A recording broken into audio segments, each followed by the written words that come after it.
morning, students. We are discussing about natural resources on the earth. In our previous class, we discussed about air and their effects also, that is air pollution also. And now, today we are going to discuss about water and soil resource. So all of you take your textbook and listen to this class. Water occupies a very large area on our earth's surface.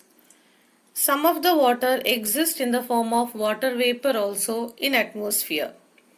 But most of the water we find in seas and in oceans, and they are saline also. Fresh water is found in ice caps at the two poles and even in snow-covered mountains. The underground water also we find in rivers, even in lakes and in ponds, and they are also fresh water we see. The availability of water depends in place to place. In some of the places we may find in liquid state or sometimes in solid state, and some of the water we find in gaseous state also in the form of water vapor. But still, in summer season, some of the places have shortage of water. So this picture shows a drought condition when there is shortage in summer season. And in rural areas where there is not enough water supply is there, people have to face much difficulties. They have to spend much time in fetching water from faraway sources also. Why this water is important in our daily life?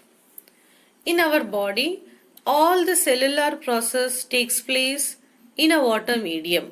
That is, the process which happens inside a cell, the respiration process, everything takes place in the presence of water. Even the cells transport the nutrients all through the water medium. Substances are also transported from one part of the body to another in a dissolved form. And for this, our body needs water. Terrestrial life forms require fresh water. So we cannot depend upon the water which is present in seas and oceans. We need fresh water itself. And it is our responsibility to protect the fresh water in our surrounding earth surface. In our India, the rainfall patterns are also different. So from this map shows a rainfall pattern which predicts which state have much maximum rainfall, and some of the states they have less rainfall, below 20 centimeter rain also. So the availability of water decides the biodiversity in that place. Okay, the difference of organisms in that place. In places of Rajasthan and Gujarat or in desert areas, we find less biodiversity.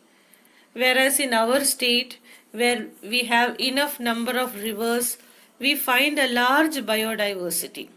So, biodiversity or the difference in the organisms, it depends upon other factors also, like temperature, the nature of the soil, but still water is also a main resource. So we have to protect the fresh water in our surrounding. Sometimes the sewages from our towns and cities, or when we dump the waste, water gets polluted. The water which is present in river or lakes, they get polluted when you dump the waste materials. Some of the industries also, they give out their waste materials, the wastewater also in the nearby river or lake. That also causes harm to the water resources, or water is getting polluted. Another important factor is related to the temperature. Some industries, they use water to cool their machines and they release hot water into the nearby water resources. This also affects the organisms, the aquatic organisms which lives in the water. So the term water pollution have been used. Okay, so water pollution you can see in these different pictures when we dump the waste or when we release the harmful wastewater into the nearby resources, or even the climatic conditions also affect the aquatic life. Aquatic organisms, they use a certain range of temperature in the water body where they live. A sudden marked change in the temperature would be dangerous for them or affect their breeding process also. Even the eggs and larvae of various animals are particularly susceptible to temperature changes. So it starts affecting. So we have to protect our water resource in our surrounding. Next is we are going to discuss about soil resource. Soil is an important resource that decides the diversity of life in one particular area. We depend upon soil indirectly and plants depend upon soil directly. The outermost layer of our earth, which is called as crust, and the minerals found in this layer, they supply a number of nutrients, and these nutrients are absorbed by plants, and from plants in the form of food materials we absorb them. Okay, so the soil is a very important resource which affect our life. But these minerals will not be available to organisms if the minerals are bound in huge rocks. So soil has formed by the weathering of rocks. Due to climatic conditions, due to physical factors, chemical factors and biological factors, soil has converted into huge rocks are being converted into tinier particles which we call it as soil, and that process is known as weathering. So let us discuss what are the factors or process that makes soil. First one is sun. Sun heats up the rocks during the day so that they can expand. At night, these rocks cool down and contract. Contract means becoming smaller in size. So, daytime they expand and night they contract. So, when these opposite reactions happens, it results in a formation of cracks, and ultimately huge rocks break up into smaller pieces. It happens in a hundreds of, it takes a very long period, then only it happens. Next, water also helps in the formation of soil, okay, in different ways. First one is water could get into the cracks what it was formed due to sun.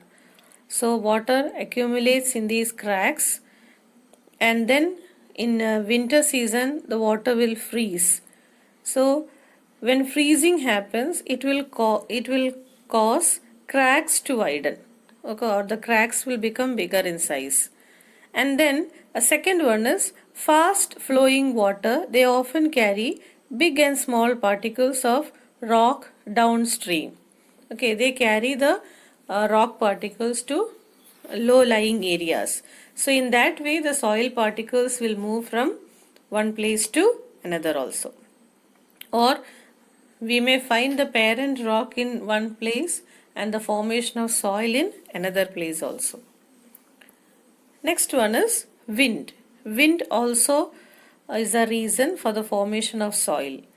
In a process similar to the way in which water rubs against rocks and wears them, strong wind also erodes the rocks down, or the erosion takes place in the rock and then soil is formed.